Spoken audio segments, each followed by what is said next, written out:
How to fix facial verification problem in Binance. Hello everybody, welcome back to my channel. Today I'll guide you on how you can fix facial verification failed or not working on Binance. Now if you're trying to verify your Binance account and you're getting this error code saying Binance facial verification failed or Binance facial verification not working, then what you can do is there are a couple of ways that you can try. Now first, the reasons. What are the reasons behind it?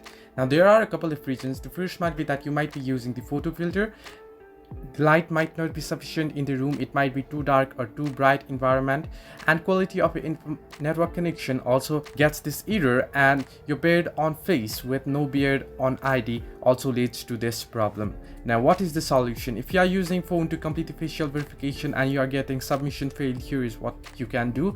Make sure you are not using any photo filter while capturing your face, since they need a real and original image to match with that on your own ID. Do not use flash to snap your ID or capture your face. Make sure you snap your ID in low light environment.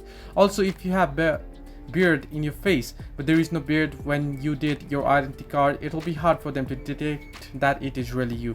To that end, you'll need to save to pass the verification. So hope this helped you. Do like and subscribe, and do not forget to leave a comment down below if you have any further issues.